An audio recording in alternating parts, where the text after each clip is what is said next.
You know, when a story gets so messy, so full of twists, you can't even tell what's real anymore? That's where we are with this Jay-Z paternity saga. At the center of it all is a man named Rymir Satterthwaite, who's been shouting into the void for over a decade saying one thing: Jay-Z is my dad. And he's not whispering it. He's taking it to court again and again, fighting like hell to get a DNA test and finally prove it. But here's the twist: Jay-Z's never taken that test, not once. For someone who could shut this down with one cheek swab, he's gone the opposite route, hiring powerhouse lawyers, dodging jurisdiction, and calling the whole thing a cash grab. And now it's all come to a boiling point. The newest round of legal chaos kicked off when Rymir and his godmother, Lily, filed yet another lawsuit against Jay-Z in federal court. This time, they weren't asking for child support. Nope, they were demanding compensation for emotional distress, reputational damage, and financial harm. Jay-Z's team immediately fired back, saying the entire case was just a way to get around an earlier court injunction that banned Rymir from filing more lawsuits without permission. The response was savage.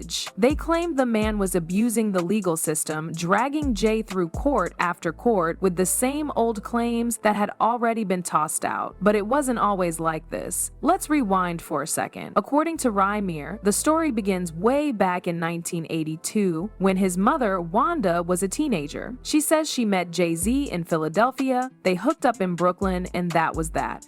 Jay allegedly visited her once more 2 weeks later and then disappeared. For years, Wanda stayed silent. She ended up putting another man, Robert Graves, on Rymir's birth certificate, but when Rymir was around 8, she sat him down and told him the truth. Or at least what she believed was the truth. Jay-Z was his real father. The man who raised him wasn't the man who made him, she claimed. That was Jay-Z Sean Carter. Rymir says that conversation stayed with him.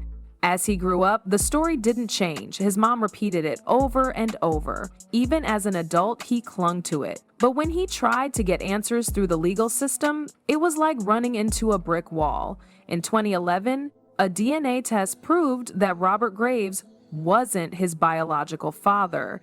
That was supposed to be the breakthrough. With Graves legally out of the picture, it opened the door for Jay-Z to step in, or at least take a paternity test. But instead of resolution, the whole thing spiraled into legal hell. Wanda had already tried to sue for child support years earlier, but the case got dismissed because she filed it in the wrong state. It never got refiled, and even worse, Jay-Z's legal team at the time made it crystal clear he wanted nothing to do with this case. Now fast forward to 2025. Rymir's back in court, Jay-Z's lawyers are back in beast mode, and everything's still just as messy. The court ordered Jay-Z to respond by July 18th. His team complied, but only to say the whole thing was nonsense. They argued that Rymir's claim had been rejected by courts for over 15 years. They even accused him of trying to commit fraud by dragging Jay's name through the mud again. But Rymir's camp says it's not about money, it's about closure. He claims Jay-Z's refusal to acknowledge him is tied to something darker: Wanda's age when she got pregnant. She was just 16. And if Jay takes that DNA test and it's positive, it raises questions he might not want to answer. The age factor is where things really start to sting. If Jay-Z was in fact involved with Wanda when she was just 16, it's not just a messy paternity issue anymore, it's a legal and reputational minefield. And that might explain why, for over a decade, Jay's legal team has gone into full defense mode anytime this story resurfaces. Not only has Jay-Z never taken a paternity test, he's also made sure the courts are flooded with motions, dismissals, and injunctions that keep the door firmly shut. One of the key players in this saga has been Lily Coley, Rymir's godmother and one of the only people who stood by him from the beginning. She's been relentless. Lawsuits, affidavits, court appearances. She's been the engine behind every legal push, and she insists it's not fabricated. She's got Wanda's affidavit, she's got documentation, and she's got the receipts, literally. See, one of the recent claims Jay-Z's team made was that he didn't own any property in New Jersey, which is why the case shouldn't be tried there. But Lily and Rymir weren't buying it. They pointed to an old statement from Beyonce's mother, Tina Knowles, who mentioned in her book that Jay-Z had property in New Jersey during the early 2000s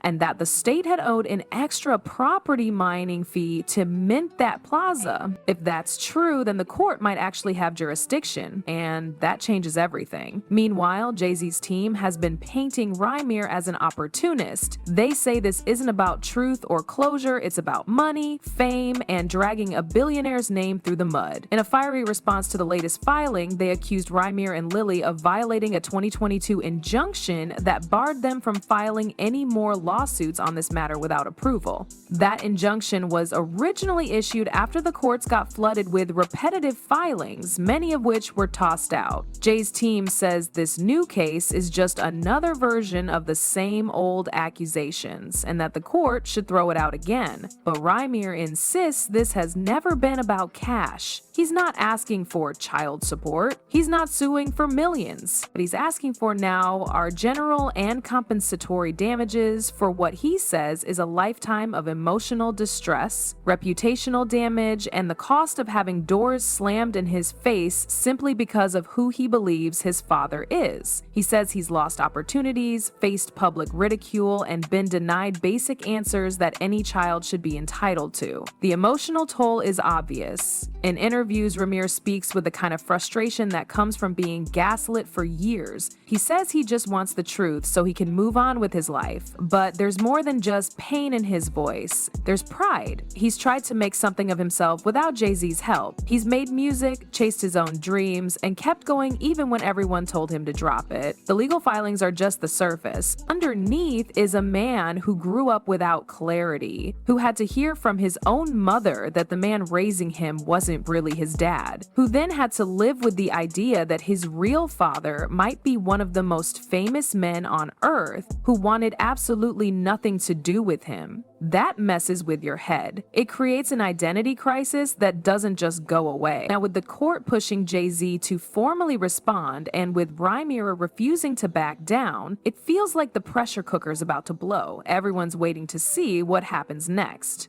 The pressure didn't just build, it cracked. On July 22nd, Rymir filed a formal notification to withdraw his case. Just like that, the latest chapter in this decade-long war came to a sudden, silent end. And the way it ended, even more cryptic than everything leading up to it. He didn't offer an explanation, no legal reasoning, no dramatic press conference. All he posted was a vague message on X saying changes were made to his case on July 18th that he and his team weren't aware of. He ended the post by saying, "It's all about my mother now." That line hit like a gut punch. After years of pushing the courts to acknowledge him, years of legal fees, headlines, interviews, and emotional toll, the case is suddenly gone. No one knows if he was pressured, misinformed, or if something was settled behind the scenes. The only thing clear is that whatever happened, it shook Rymir enough to walk away, for now. But even with the case withdrawn, the questions haven't disappeared. In fact, they've only gotten louder. Did Jay-Z really have Rymir's DNA since 2011, as some sources suggest? If so, then why hasn't that ever been disclosed or used to settle the matter once and for all? Why continue the courtroom charade if the answer is already known behind closed doors? Jay-Z's lawyers have claimed repeatedly that Rymir's mother named another man as the father back in the 90s, and that man was legally assigned child support. To them, that's the end of the discussion. But Rymir and Lily argue that those early filings were based on incomplete information and a desperate attempt to provide stability when Wanda couldn't track down Jay-Z. When the truth came out years later through a DNA test clearing that man of paternity, they say the natural next step was to test Jay, but he never agreed. It's that refusal that continues to fuel the entire story. Because here's the thing, this would have been over years ago with a simple test. That silence, that legal stonewalling, it sends a message, whether intentional or not. And when you're as public and powerful as Jay-Z, every decision carries weight. People begin to question why you wouldn't just settle it. For Rymir, this wasn't about fame or fortune. If it was, he could have sold his story to tabloids 100 times over. But instead, he's spent years going through official channels, which are harder, slower, and way more frustrating. That's what makes this whole situation so tragic. It's not some viral stunt.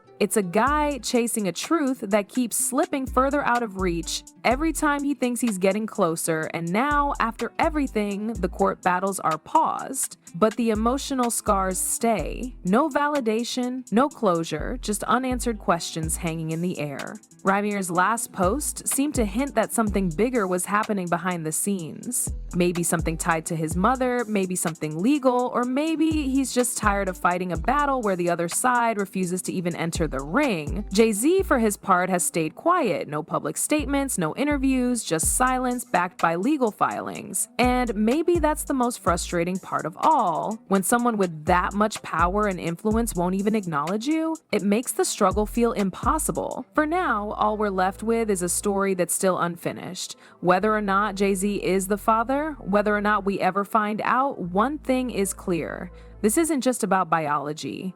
It's about identity, dignity, and a son who just wanted to be seen.